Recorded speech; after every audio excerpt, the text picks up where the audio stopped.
ඉස්ලාම් ආගම පිළිකා රෝගයක්. ඒක මුලින්ම අතුගාලා දාන්න ඕන. அதாவது அதோட அர்த்தம் இஸ்லாம் என்பது புற்றுநோயை போன்றது, முழுமையாக அவற்றை துடை தெரிய வேண்டும். அப்படி சொன்னா. அதாவது இனவாதம் உச்சக்கட்டத்தில் இருக்கக்கூடிய காலம். நீங்க கம்ப்ளைண்ட் பண்ணினா உங்களை ஏதாவது செய்து விடுவார்கள் என்ற பயம் அவர்களுக்கு இருக்கும். அது சாதாரணமான பயம். உங்களுடைய மனைவி மக்கள் உங்களை அந்த நேரத்திலே குறை கூறவில்லையா? நிச்சயமா கூறினார். அப்பொழுது அவங்கள்ட்ட சொன்னது, நான் சும்மா அப்படியே இருந்து மௌத்தா போனால் அந்த ஷஹீதுடைய அந்தஸ்து கிடைக்காது. முஸ்லீம்களுக்காக நாங்கள் போயிட்டு எங்களுக்கு எதுவும் நடந்த ஆபத்து நடந்தால் ஷஹீதுடைய அந்தஸ்து கிடைக்கும். அப்போ அந்த ஷஹீதுடைய அந்தஸ்து நான் சும்மா இருந்தால் எனக்கு கிடைக்காது. நீதி கேட்கணும், அப்போ கிடைக்கும் எங்களுக்கு இன்ஷா அல்லாஹ். அதை விட்டுட்டு வாட்ஸ்அப்பில் அப்படி இப்படி கழிச்சு கொண்டிருக்கிறதுல இந்த பிரயோசனம் இல்லைன்னு தான் நினைக்கிறேன். அது சமூகத்துக்கு இடையில பிரச்சனை உண்டாகும். லாயர் வந்து எங்கள்கிட்ட கேட்டார், அவர் மன்னிப்பு கேட்கறதுன்னு சொல்லி. நான் சொன்னேன், என்கிட்ட மன்னிப்பு கேட்டு சரி வராது. அப்படி என்ன முழு ஸ்ரீலங்காலையும் உள்ள மனிதர்களுக்கு அவர் மன்னிப்பு கேட்கும். ஒட்டுமொத்த இஸ்லாமியர்கள் என்ன எனக்காக செஞ்ச பிரச்சனை இல்லை. இது சமூகம் சார்ந்த பிரச்சனைகள் வரும்போது முஸ்லிம் சமூகத்திற்கு எதிரான அபாண்டங்களை முன்வைக்கக்கூடிய நேரத்திலே யாராவது இனவாதிகள் அப்படி செய்தால் எப்படி நடந்து கொள்ள வேண்டும் என்பதற்கு மிக முக்கியமான உதாரண புருஷராக திகழ்ந்தவர் தான் அல்ஹாஜ் ரிகாஸ் அவர்கள். ஒரு வீடு, ஒரு குடும்பத்தின் கனவு, ஒரு முதலீடு, ஒரு தலைமுறையின் எதிர்காலம். அந்த கனவுகளையும் அந்த எதிர்காலங்களையும் நம்பிக்கையுடன் கட்டி எழுப்பி வருகிறது blue ocean group of companies. இலங்கையின் வளர்ச்சியோடு உங்கள் வாழ்க்கையையும் உயர்த்துகிறோம். மீண்டும் ஒரு ஷார்ட் டாக் நிகழ்ச்சியில் உங்கள் அனைவரையும் சந்திப்பதில் மகிழ்ச்சி அடைகிறேன். என்றும் கூட மிக முக்கியமான ஒரு நபரை சந்திப்பதற்காக வேண்டி நான் வந்திருக்கிறேன். கடந்த 23ஆம் திகதி கொழும்பு மேல் நீதிமன்றம் வழங்கிய மிக முக்கியமான ஒரு தீர்ப்பு குறித்து இன்றைய நிகழ்ச்சியிலே பேசுவதற்கு தயாராக இருக்கின்றோம். கடந்த 2016ஆம் ஆண்டு கிருளப்பன பகுதியிலே இஸ்லாத்திற்கும் முஸ்லிம்களுக்கும் எதிராக மிக மோசமான கருத்துக்களை ஊடகவியலாளர் சந்திப்பிலே செய்தார் என்ற குற்றச்சாட்டின் பேரிலே ஞானசார தேரருக்கு மேல் நீதிமன்றம் 9 மாத சிறை தண்டனையை உறுதிப்படுத்தி இருக்கின்றது. உண்மையிலே என்ன நடந்தது? 2016ஆம் ஆண்டு காலப்பகுதியிலே இனவாதம் உச்சக்கட்டத்திலே இருந்தது.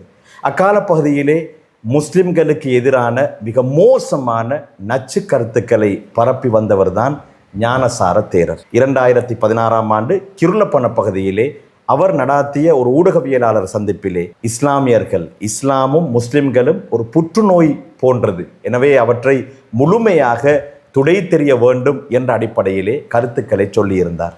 அன்றைய காலப்பகுதியிலே இலங்கையிலே வாழக்கூடிய முஸ்லிம்களுக்கு எந்த நேரத்திலே எப்படியான நிகழ்வுகள் நடைபெறுமோ என்ற அச்சத்திலே முஸ்லிம்கள் வாழ்ந்தார். அடிக்கடி இனவாத கருத்துக்களை பொதுவெளியிலே ஞானசார தேரர் பேசி வந்தார். அன்றைய காலப்பகுதியிலே முஸ்லிம் சமூகத்தை பொறுத்தவரையிலே இருந்த மிகப்பெரிய குறைபாடு, அதாவது நம்பிக்கைக்குரிய இடமாக இருந்த நீதிமன்றத்தின் மூலமாக ஞானசார தேரரோ அல்லது இனவாதிகளுக்கு எதிராகவோ நடவடிக்கைகளை எடுக்க வேண்டும் என்ற தேவை இருந்த போதிலும் அவர்களுக்கு எதிராக யார் முறைப்பாடு அளிப்பது என்ற மிகப்பெரிய ஒரு குறைபாடு இருந்தது. அந்த காலப்பகுதியிலே தான் ஞானசார தேரருடைய இந்த கருத்துக்கு எதிராக தைரியமாக எங்களுடைய சமூகத்தை சார்ந்த மிக முக்கியமான சமூக சேவையாளர் அல்ஹாஜ் ரிகாஸ் அவர்கள் ஞானசார தேரருக்கு எதிராக முறைப்பாடு அளிக்கிறார்.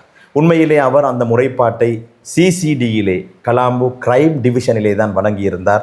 அதனைத் தொடர்ந்து அந்த அதிகாரிகளினால் இந்த வழக்கை கொழும்பு மேலதிக நீதவான் நீதிமன்றத்திலே அவர்கள் வழக்கை பதிவு செய்கிறார்கள். அங்கேதான் இந்த வழக்கு விசாரணைக்கு எடுத்துக்கொள்ளப்படுகிறது. இந்த வழக்கு விசாரணையின் இறுதியிலே கொழும்பு மேலதிக நீதவான் நீதிமன்றம் ஞானசார தேரருக்கு 9 மாத சிறை தண்டனையை விதித்து தீர்ப்பளிக்கிறது.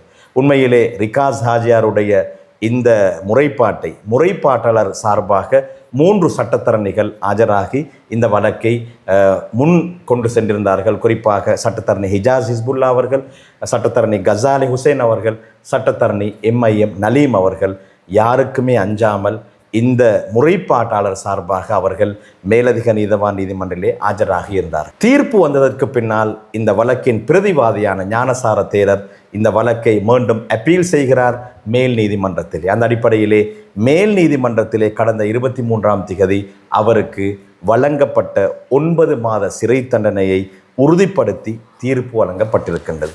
இங்கே பல விடயங்களை நாங்கள் படிக்க வேண்டும். ஒரு சமூகமாக இந்த சமூகத்திற்கு எதிராக இனவாதிகள் அவர்களால் இயன்ற முயற்சிகளை செய்யக்கூடிய நேரத்திலே அவர்கள் எத்தனை முயற்சிகளை செய்தாலும் நாங்கள் நீதியின் பக்கம் நின்றால், நீதிமன்றத்திற்கு தைரியமாக நாங்கள் சென்றால் நிச்சயமாக நீதி கிடைக்கும் என்பதிலே எந்த விதமான மாற்று கருத்தும் இல்லை என்பதை இந்த வழக்கு மீண்டும் மீண்டும் எமக்கு நிரூபித்து காட்டியிருக்கின்றது. அன்றைய அந்த காலப்பகுதியிலே இனவாதம் உச்சக்கட்டத்திலே இருக்கக்கூடிய அந்த நிலையிலே எதற்கும் அஞ்சாமல் தைரியமாக இந்த முறைப்பாட்டை செய்த அல்ஹாஜ் ரிகாஸ் அவர்களை சந்திப்பதற்காக வேண்டி நாங்கள் வந்திருக்கிறோம்.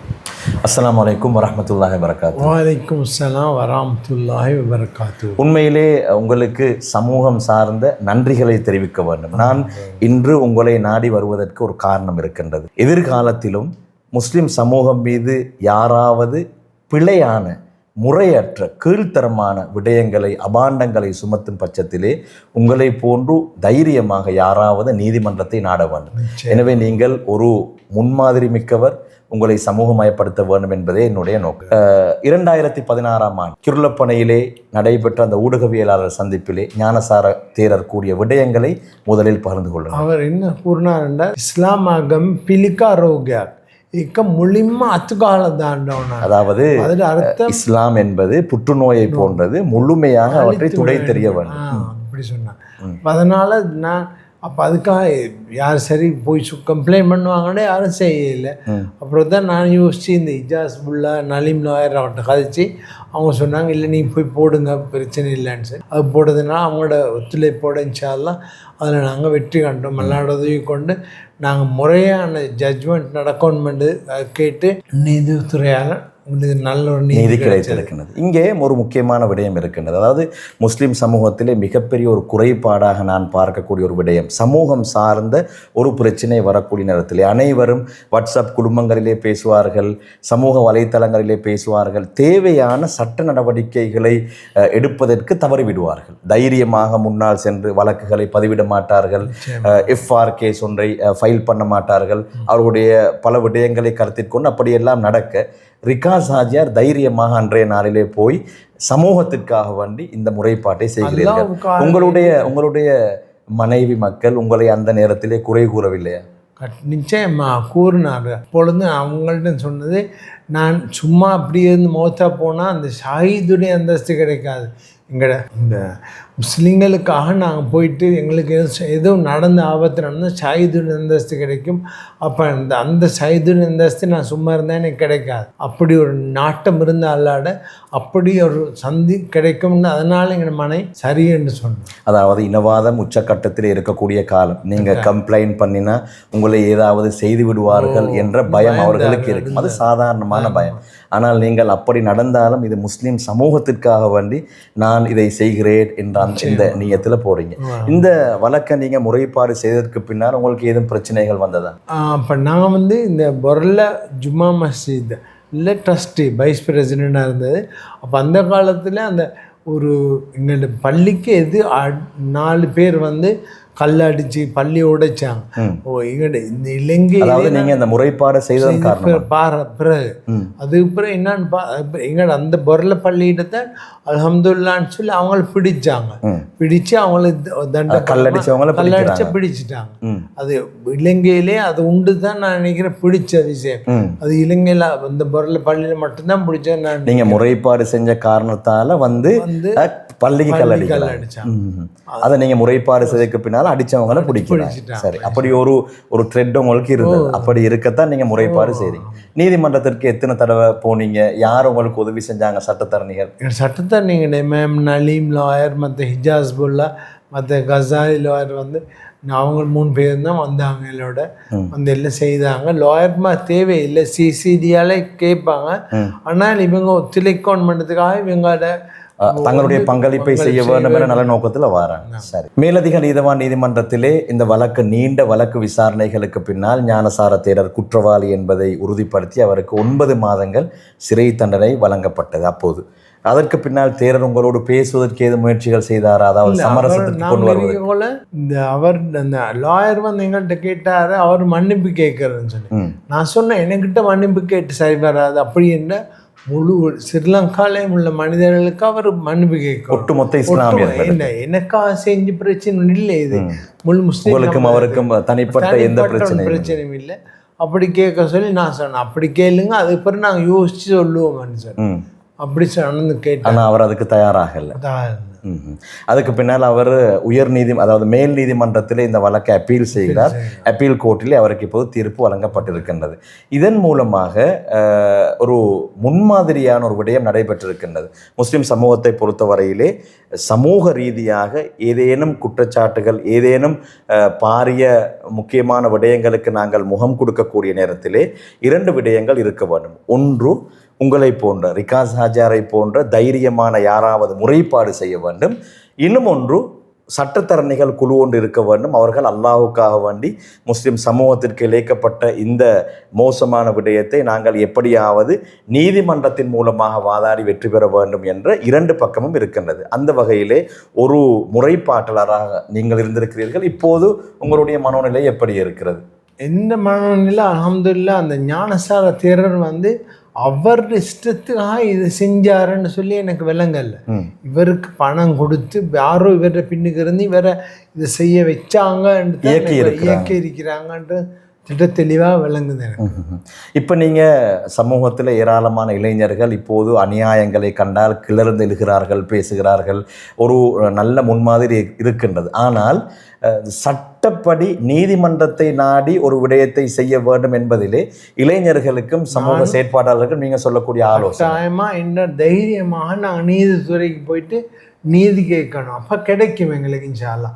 அதை விட்டுட்டு வாட்ஸ்அப்பில் அப்படி இப்படி கழிச்சு கொண்டிருக்கிறதுல இந்த பிரயோசனம் இல்லைன்னு தான் நினைக்கிறேன். அது சமூகத்துக்கு இடையில பிரச்சனை உண்டாகும். நீதித்துறைகிட்ட போனால் நீதித்துறையால் அவங்க நல்ல அழகான முடிவுன்னு எங்களுக்கு கிடைக்கும்.